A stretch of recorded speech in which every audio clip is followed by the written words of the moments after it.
It's not safe right now, Ashley. Oh, yeah, back away.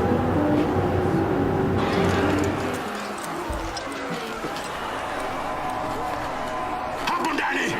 Wawe wote. Wacha wawe toleo ya damu ya njia zetu. Wawe! You got to play both parts of the demo, right? Because there's two demo stages. Yeah, I only got to play the first one, which was like very much like the opening scene of RE4, where there's just you're in like a village and there's a bunch of fucking zombies coming from every angle, and you're waiting for, I don't know, your dude in a helicopter with a rocket launcher to come and, I guess, open a door so you can get the fuck out of there. It was pretty fucking intense. Like, I had very little ammo the whole time, and if my partner wasn't there giving me shots of adrenaline to heal me and fucking Spraying you with head on. yeah, spraying me with head on and handing me shotgun shells and stabbing zombies with her machete, then I would have died. It's like, well, how do I even begin to break this down without it sounding exactly like Resident Evil 4? Right. And that's the thing, is like, in the most simple sense, it's like an HD Resident Evil 4. Yeah, totally. But in Africa. Yeah. When you play RE5, the demo here in this village, you know, there are certain parts of it that are very reminiscent of RE4. You're pushing the bookshelf in front of the door, people are trying to get in, you're fighting a chainsaw guy. Do you think there'll be criticisms that you're playing it too safe and it's too similar to RE4, or was that a deliberate demo you guys made to remind us of RE4? We've prepared this demo to make it easy for players who've played Resident Evil 4 to understand what it's about very easily. However, there will be lots of new areas and lots of new elements, and we're confident that people won't be criticizing it for being too similar to Resident Evil 4. However, one of the things that we always have to keep in mind is that if we don't have things that are similar to Resident Evil 4, people are going to complain about that as well. So as I was playing, I wasn't aware that it has online co-op, you know? And as I was playing, I was like, okay, this is great. Rather than Ashley, it was Shiva. She was just like totally, you know, self-sufficient. She's definitely not President's daughter who hides in trash cans and stuff, you know, while you fight. And so I was doing all this, and it's like appreciating how the levels are set up so that, you know, she can take one route and you're able to defend her and she's defending you. And it's nice to be able to like say, hey, like give me some ammo, I'm out, you know, or like you see she picks up some red gun, you're like, why am I using the pistol? Like give me that thing, you can have a pistol. And then when I found out that it's online, all that stuff immediately snapped, and it's like, okay, imagine if I'm doing this with Ryan or whoever. Now, I mean, that's pretty substantial to me. I really look forward to that. Totally. I think the co-op thing is huge. How does the co-op play work online? Can my other player just jump in and jump out, or is it a separate campaign that we have to start together? We've created a system that is very easy for all players to use, and you will be able to jump in and out of the single player campaign anytime, and when the second player leaves, the AI will automatically take over and control Sheva for you. What was most surprising to me was how self-sufficient and how well animated and the co-op character is, and the fact that like she looks cooler than you the whole time, you know, like she will do a backflip and kick an enemy right in the head and they'll fall down on the floor, and then, you know, come over and heal you, and then stab someone, like do some sweet jumping, like diving stab down on some enemy on the ground. Basically, like throw her across like a balcony if you want her to get to some area where you can't go. Totally, and she's a good shot. She's always covering you if you know. Oh, and the other thing is, like, once you're out of combat and you're like searching around the environment, exploring or whatever, she'll usually go to or stand kind of near the place where you're supposed to go, like towards the exit of that area, so you can wander around, and then if you see her over there, that's probably the direction you want to head to like get out of the level or whatever. So that's cool. I think she's going to end up being a really cool element, like to push the game forward. But of course, if you're playing with co-op, it's going to be even better because your friend's going to be there and you're going to be able to pull off all this sick shit. You can make too. It's like a good way to make games like really unnerving and like not have it get to you when you have like a buddy. The whole thing with this game, right, is like building. It's not like, you know, people complain also about mobility and stuff, but it's not like the people that make this game, they're obviously very brilliant at what they do. And you look at, you know, Resident Evil 4 and stuff. Yeah. It's not like they're trying to crack how you make a character move and shoot at the same time. I mean, they could do it if they want, you know. But there's people that act like that. But it's like the whole thing is like deliberately making the game somewhat cumbersome to control, but just to build in the element of, you know, of suspense and fear. And it's like, I mean, I know like Shane was really into this idea that you're going to be able to strafe and shoot and stuff. Konami's Metal Gear Solid 4 recently came out, and they radically changed the gameplay. And some people are wondering, you know, will Resident Evil ever change the aiming and shooting mechanic, or would that fundamentally break the tension of the game? And I'm just curious, how do you feel like when people say you should allow people to move and shoot at the same time? I can't exactly say whether you'll be able to move and shoot at the same time. However, I can say that it's not that far away that you might see a big shift or a big change in the controls of Resident Evil. Imagine if the game controlled like Gears of War, you know? More or less the same camera stuff. And the enemies are the way. And if you didn't remake the entire game, would it really be that cool? I think it would totally change it. When I was playing now, choosing between retreating and going to your menu and re-equipping or changing weapons or healing yourself or whatever, meeting up with your co-op partner, or standing in one place and shooting. And the nice thing, I think, is that even though you feel a little bit slow when you're moving around, when you're shooting, you're like a complete badass. And once you've played for like 10 or 15 minutes, or I don't know, I guess if you played RE4 as well, you really can like shoot this guy in the knee, this guy in the hand to knock the bottle out of his hand, and then headshot on these two guys, because you're just standing there, and then thus aiming is pretty easy. Right. I always find it's frustrating for like the first 10 minutes that you play until you just like reacquaint yourself with like this game's own rule set, you know? Right. And after that, it seems really natural. It's cool that you can use the other player as bait too, you know? Like you can have someone like basically run by him. Right. Kind of like blow him a raspberry and then have him chase after him. I mean, you know, and then like shoot him in the back until he comes back for you. I think a lot of that'd be cool. In the demo level, at one point, Chris is in one area and Shiva goes to this other building and you support her.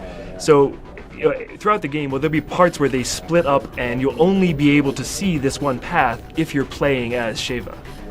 There will be elements like that. There'll be times where you'll fight side by side with your partner. There'll be other times where your partner will back you up from a little bit of distance away, say with the sniper rifle. And there'll also be times where you're completely split up. By using those 3 different distances in the game, you'll be able to go through the game, and there'll be many different experiences you can have. We know about how much variety in environments and stuff there was in Resident Evil 4, even though it was all basically in the same sort of a state.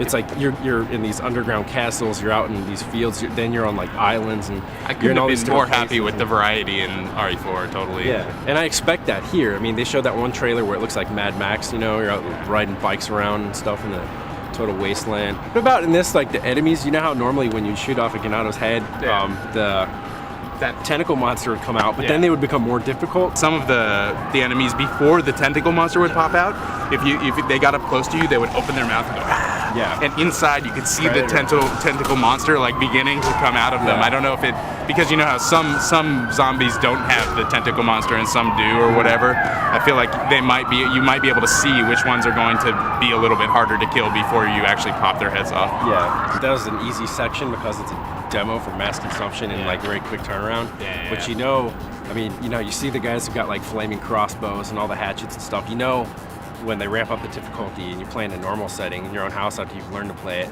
like it's gonna get insanely tough. If nothing else, what this demo proves is that in terms of the number of zombies they'll throw at you in any given time, it's far greater than the first game, or than RE4. In this battle that I was fighting against, you know, you had one zombie that was more tough than everyone else, and so part of it was like trying to get away from the massive zombies coming at you, take out a couple of those, you know, go work with your co-op partner and get healed, get some ammo or whatever, and then keep focusing fire on this like giant beast that's like 10 times stronger than anything else in the environment. The game of Keep Away is fun too, and it's totally built into their level design. So it's like, you know, when you enter these areas, there are towers you can climb up, there are second floors of buildings, you know, you can go down to their basements. There's all these places you can go, and it's like, it's not designed so you're just like going straight through it. It's like once the onslaught comes, you know, the horde starts rushing out, you're constantly going, maybe you climb up a tower, kick a ladder down, they find another way up. There's so many ways. The thing is that they're slow, but they're so persistent.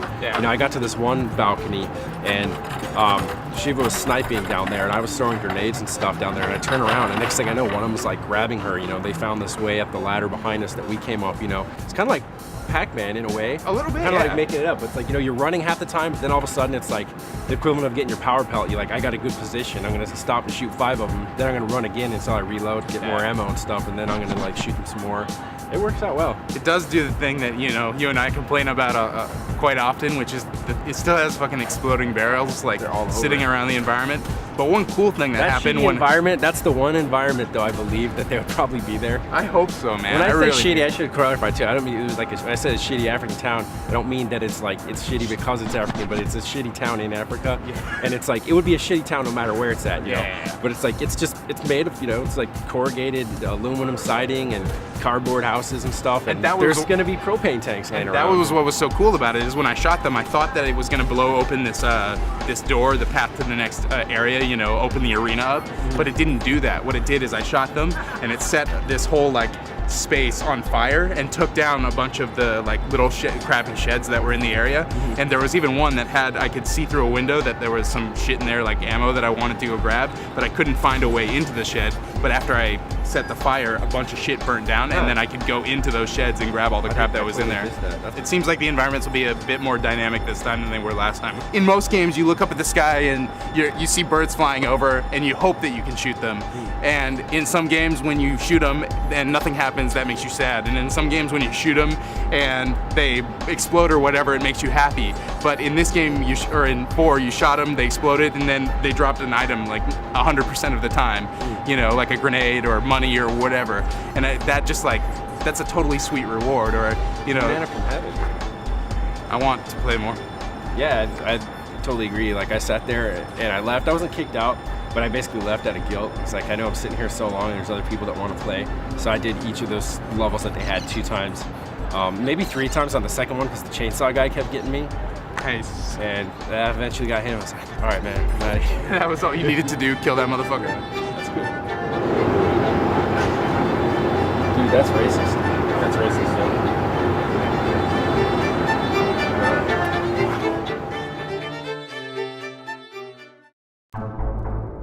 This is a load screen from the GOAT test you take when you grew up in the vault. You have to sit down in this classroom and there's a slideshow presentation. You know, a hand has grown out of your stomach, what do you do? And the guy reads the questions and there's other like, you know, kids in the room. And you can try to, you know, fake the test or talk your way out of it or sit down and take the test. Does that affect your character? What it just really like does, story? the GOAT does, is it affects your starting skills. So I'll pull these up. My character's a little bit hacked here, but what you do when you take the GOAT is it'll tag certain skills for you, so they'll start higher. There's no screen where you make your character. You play like the whole first half hour of the game is. You know, you have this baby book for learning your special skills, your specials, excuse me, and then you take the GOAT to do skills, and then the first time you level up, when you step out of the vault, you're getting to pick your first perk. Right. So those are your like special abilities. Are you getting mileage out of all the characters that first appear in the vault before you leave?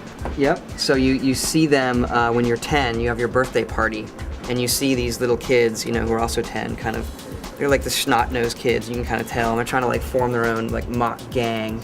And then when it flashes forward and you're 16, they're in the trailer, you see them, the Tuttle Snakes, and they're actually picking on this girl who's your friend. And now they're actually a real gang, and they have, you know, they're cool vault leather jackets.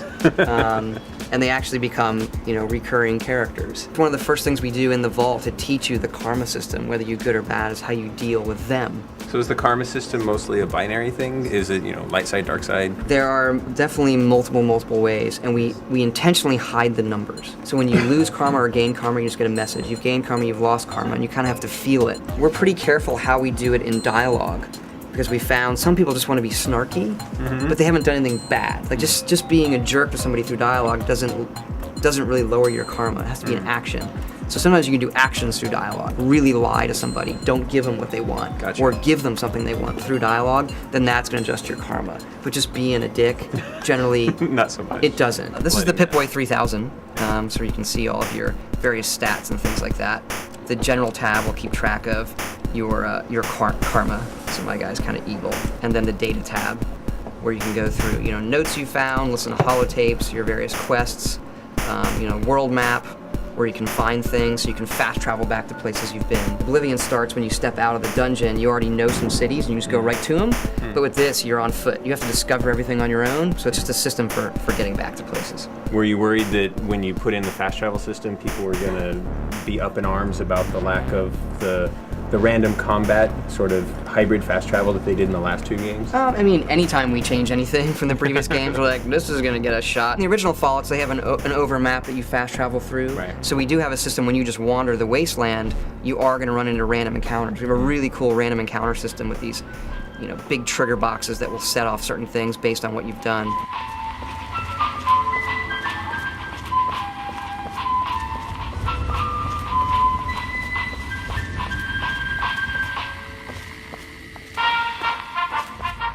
Making my way down the street here. So I'm on the outskirts of the city.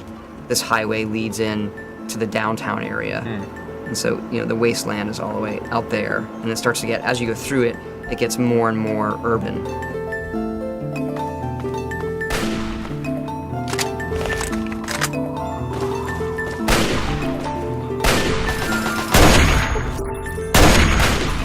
How much of the area outside of Washington, D.C. does it cover?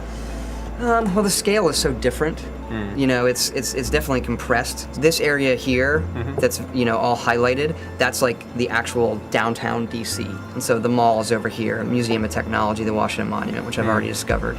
And then you can kind of get a sense for the scale of it out here, how big the rest of it is. It's one scale when you're in the city versus the real world, and out in the wasteland, kind of, it feels much bigger than it actually is when you walk it. A 5-minute walk down a road in a game feels like an hour. It just is when nothing happening. So When I knew that we were going to be seeing this game, it immediately made me want to play the first 2 games again. Yeah. So I installed them, and I got almost all the way through the first one before I was like, okay, I'm running out of time to play the second one. But the one thing that I noticed about the first 2 games is that it was kind of rush to the power armor however you could, and then go through the rest of the game. yeah, and that actually happened in this, and we found people getting power armor really early in the game. Like, I have power armor, bring it on! And they're like, oh, the game bounce is all out of whack. What we decided to do was add a perk called power armor training. And you can't get it till later. Nice. And it felt right, like, okay, you need to learn how to move in this thing. Yeah. And so it felt okay to us and fixed the game balance problem of, I found it early, and now I can do what I want, because we want to keep the power armor powerful. In the time I played it, there's a lot of dirty stuff you can eat. I had about like three fists of vodka, some dirty fetid water, some blowfly flesh, and then a lot of drugs. Like, dude, all these things have different effects on you. They do. All the food in the game is irradiated in some way, so that you're constantly trying to balance what your overall health is. So this screen is my overall condition, and your individual body parts have condition. And then you have, your RADs. And you can take various drugs to reduce the radiation on yourself or make yourself resistant to it. And then you're trying to balance, well, how much do I want to heal up? And then how irradiated am I? Versus what's the condition of my arms? But that's generally the balance in the game, radiation versus health. Right.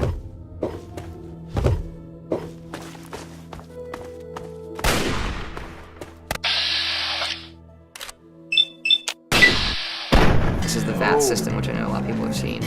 I have Bloody Mess, which Yeah, that causes was one of my things to be, favorite perks in the last 2 games. ridiculous. Yeah, the Bloody Mess, where every kill is automatically a critical kill.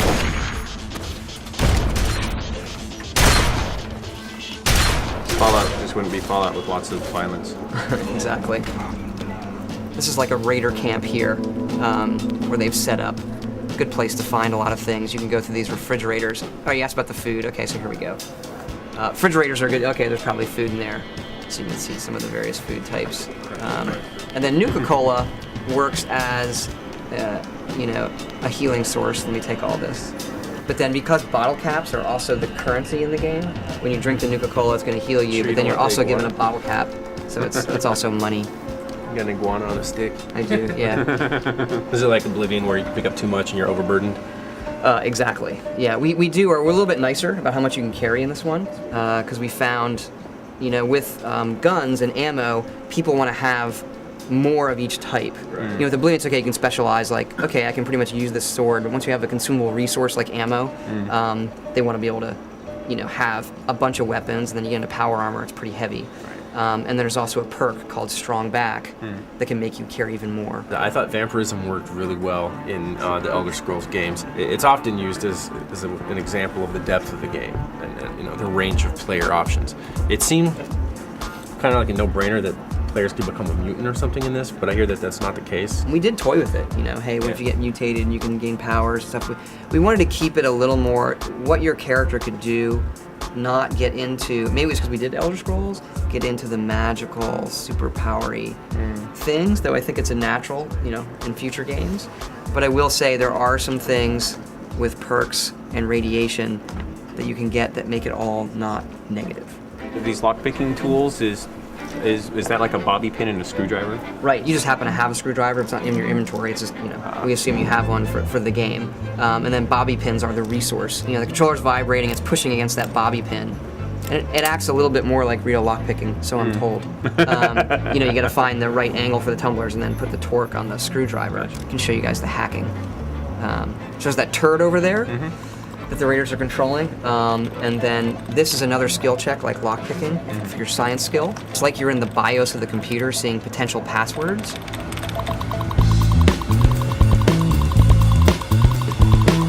You want to kind of see what like words they have. This is random every time, so I don't even know. So I see file, I see pile.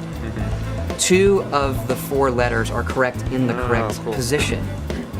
So it's kind of nice, like the lockpicking, where you feel like you're actually doing it, and you only get 4 chances to do it. See the like words there and pile and wild, so it's definitely I and L. Right. You guys can help me out here. It's probably this. Yeah, okay. Nice. So now I'm in the computer. I'm gonna deactivate the turret. So now it's not gonna shoot anybody.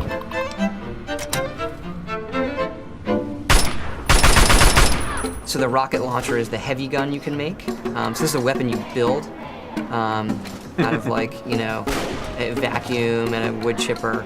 And you can take like all the crap you picked up, and then when you try to fire it, it's going to give you, you know, a container menu. Like this is all the miscellaneous crap you have. And it, you know, you can look at its value and be like, well, I don't want to shoot the cleaner. I'll put ashtrays in there. I'll put cigarettes are really valuable, so we're not going to do that. Lunchbox. You know, teddy bears, we like to do, some tin cans. And then they do damage based on how heavy they are. She's afraid of me now. So now it's individually Teddy bear. shooting each of those items? It's just random, so it'll just shoot the crap out, you know, as it decides. And you can use that in bats. Wow, so there actually is a use to haul around a whole bunch of junk with you. Yeah, it kind of changes it, you know, when you get this gun. Like, hey, all that crap I saw. That's a bloody mess. That's actually pretty rare to get. Ooh, the teddy bear. Get the entire body explosion. This guy's still running around. Let's give him some. The good thing is you can pick these up again. Nice. You know. One of my main critiques of Oblivion and of Morrowind is that while the role-playing was pretty deep, they were profoundly lonely games. You know, it's like you never felt like you were really involved with any of the NPCs. You just kind of did some quests for them or whatever. Is that agreed. different in Fallout? It really is. It was one of the main things that if you look at the difference between the early Fallouts and what we do with the Elder Scrolls, you know, outside of character systems, the prime difference is their characters. You know, that they have much deeper dialogue, they have a lot to say, they have interesting personalities. And with Elder Scrolls, we're kind of, you know, not using it as an excuse, but somewhat handicapped because there's there's thousands of people, so we have to sort of generalize a lot of it. And with this, you know, the good news is, you know, post-apocalyptic, a lot of people are dead. Right? So we're like, you know, we've written a lot of specific lines for everybody. You know, really nice deep dialogue trees, and we're still polishing up, you know, how they look and how they talk. It's probably the reason we're like, yeah, we're not showing videos of it yet. Gotcha. We will. You know, it looks. When it's really, really done, freely admit there are other games that do it much better in terms of connecting you with the story and the people you're with. We need to rise to that level, and we're really, really happy with the story in this. I think it's, you know, honestly by far the best story we've told, and some of that is because we have the ability to with Fallout more than we do in an Elder Scrolls, and we've learned a lot doing it, kind of changing our mindset with how we approach the story. Is difficulty scaled in the same way that it was in Oblivion? No, they're not. So we mix it up. There are areas of the game where it's going to get very, very hard. Like as I go down into the city, the super mutants are tough, like from the get-go. You know, we've had people here at E3 with their hands on, just going in a certain direction. We tell them, you know, don't go there, and they go in and just get butchered. But there are also areas of the game where we are going to tailor it to you because we know you have to be here. We don't necessarily want you to leave. It seems like a good compromise though, because I mean, clearly, if nothing was scaled, then it's almost like a false choice that you could go anywhere, because really you can just go one place. Yep. But in this case, you're still retaining. I've always liked that element of an RPG where you go somewhere and you're aware that it's beyond your ability at the time, but you get a glimpse of what's to come, and then you come back later and you're like, okay, now I'm ready for this stuff. Yeah, it's one of the things that we didn't do in Oblivion as well. So if you go in an area, even if we're going to put some randomness in it for your level, once you see it, it's set. So if you leave and come back, it's the same thing. People want to feel like a badass, something Yeah. we underestimated in Oblivion. So, but people can't abuse the system, right, by just basically doing like a whirlwind tour Yeah, I of shouldn't have said everything. that. We don't do it everywhere. I hate to ask about like the ending already, because it kind of reminds me of like, it's like all the rage this E3. I keep hearing people ask about downloadable content. They'll see a demo for a game, Yeah. a new IP, and the first thing they ask about is downloadable content. It's like, what? But in this case, though, I think that the endings do matter, because it has to. I mean, the way that you tell the story is very important to hear, but you know, also of equal importance is the way that you conclude the story. And so, I mean, we hear these numbers, 400, 500, every other week this number expands. Yeah. And I mean, at that point, when you have those numbers, it's clearly some sort of procedurally generated yeah, combination. it's like the previous Fallouts. Yeah, they have that high a number of endings as well. You know, it's a dynamic kind of cutscene storyboard. Right. It's narrated by Ron Perlman, who does the intro narration. What he's saying and what you're seeing is based on what you've done. And so there's probably, you know, to be honest, I forget the number, but there's probably, you know, 8 main things that we track. Some of those are global, like your karma, how have you lived your life? And then what did you specifically do to change your karma, any really big things? And then individual decision points. Some of those are at the very end of the game, and some of those are at other points of the game. You know, what did you do? You know, it's not this 40-minute long cutscene to end the game, but it's a nice wrap-up. It feels natural for what you did. You know, it acknowledges the fact that you did it.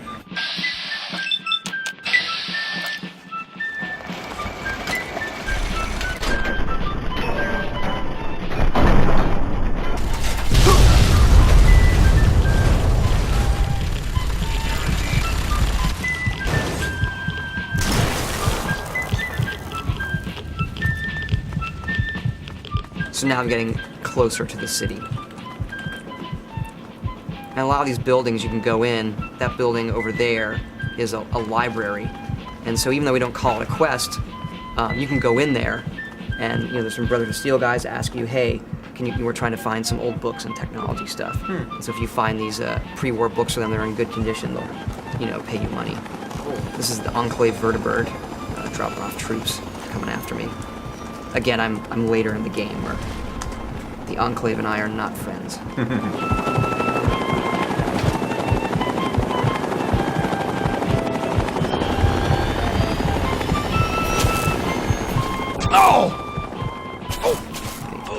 I've hotkeyed my stim packs there. Well, you have a low probability. Oh. It almost doesn't matter with that, except to kill yourself by accident. Wow. So yeah, All right. there it is. Fun stuff.